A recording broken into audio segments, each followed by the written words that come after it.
Quem é Deus? Uma pergunta que parece ter uma resposta tão óbvia, mas que já ouvimos diversas definições para essa pergunta. Ocorre que há uma definição que sobressai a todas as outras. É a definição que o próprio Deus fez de si mesmo e nos revelou por meio de sua palavra. Mas afinal de contas, é importante conhecer, saber quem é Deus a partir daquilo que ele mesmo definiu? Pois quando isso acontece, a nossa fé é fortalecida, o nosso nível de adoração é elevado e as nossas convicções são fortificadas. Deus possui atributos e esses atributos são classificados em comunicáveis e em incomunicáveis, sendo que os comunicáveis são aqueles que Deus decidiu partilhar conosco. Por exemplo, o amor, a bondade, a justiça, etc. E os incomunicáveis são aqueles atributos que pertencem somente a Deus. Por exemplo, sua autoexistência. Deus não depende de nada e nem de ninguém para existir. Em Gênesis, lemos que no princípio Deus criou. Deus sempre existiu e sempre existirá. Deus está no eterno agora. Deus é único, não há um outro Deus na categoria de Deus. Na Bíblia encontramos o que chamamos de monoteísmo, ou seja, mono, que quer dizer um, theos, Deus, um único Deus.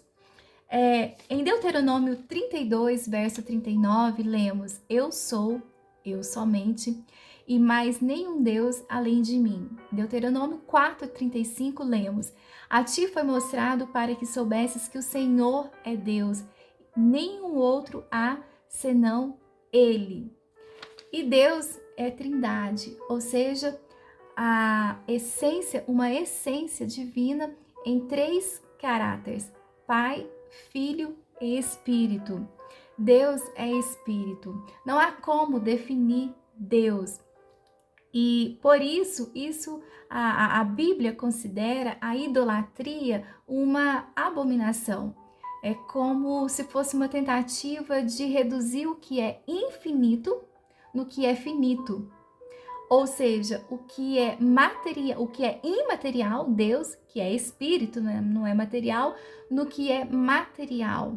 Quando lemos na Bíblia a mão de Deus, os olhos de Deus, isso é um eufemismo, é uma forma de fazer com que a mente humana consiga entender, ou seja, uma linguagem mais simples para trazer para a nossa realidade e tornar compreensível alguma mensagem ou alguma explicação. Bem, Deus é eterno. Em Jó 36, 26, lemos: Eis que Deus é grande e não podemos compreender, e o número de seus anos não se pode calcular. Deus não tem início e nem fim. Ele sempre existiu e sempre existirá. Deus é imutável. Deus não muda. Malaquias 3,6 diz: Porque eu, o Senhor, não mudo. Hebreus 13,8 diz: Jesus Cristo, ontem e hoje, é o mesmo e o será para sempre. Deus não pode ser corrompido, Deus não pode ser influenciado, Deus não pode ser coagido, Deus não sofre variações. Em Tiago 1,17 lemos: Em Deus não há variação ou sombra de mudança. Deus não muda. Deus é soberano. Deus governa o mundo e a sua vontade é a causa final de todas as coisas. Deus está acima de tudo e todos. E ele é entronizado acima daqueles que buscam poder e buscam também autoridade. Ele está acima de todos eles. Em Isaías 45:6, lemos: Porque para que se saiba até ao nascente do sol e até ao poente que além de mim não há outro. Eu sou o Senhor e não há outro. Em Isaías também 43:11 diz: Eu sou o Senhor e fora de mim não há Salvador. A soberania de Deus também pode ser compreendida em três aspectos, que é a onisciência.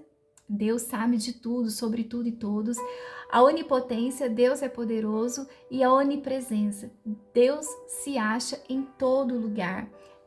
Por isso que os puritanos não separavam o sagrado, eles tinham sempre o senso da onipresença, que Deus estava em todos os lugares e que Deus era santo e precisava ser adorado por meio da sua vida, por meio de todos os seus gestos, atos, decisões. E esse senso de adoração que os puritanos tinham não ficava só no domingo, no culto, não, eles traziam para o resto da semana, né? Dentro de casa, no trabalho, em todo o tempo. Então eles não separavam o sagrado. Deus é santo. E essa é a única característica que encontramos na Bíblia que se repete: santo, santo, santo. Não encontramos, por exemplo, amor, amor, amor, embora a Bíblia relaciona Deus ao amor de uma forma muito especial.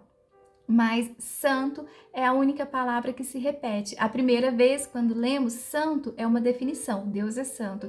Já a segunda, terceira vez, já é uma ênfase na santidade de Deus. Deus é santo e deve ser adorado, e deve ser servido, e deve ser proclamado. Por fim, e claro, eu nem tenho a pretensão de trazer todos os atributos de Deus, porque isso seria impossível. Deus possui atributos que sequer compreendemos. E é claro também que é impossível querer tentar definir Deus, que é infinito, por meio do nosso intelecto, que é finito. Mas por fim, eu deixei para trazer a pessoalidade de Deus. Deus é uma pessoa, é único. E como pessoa, Deus se alegra ou se entristece. Deus tem pensamentos e Deus é relacionável. Deus chamou Moisés de amigo. Deus andou com Enoque.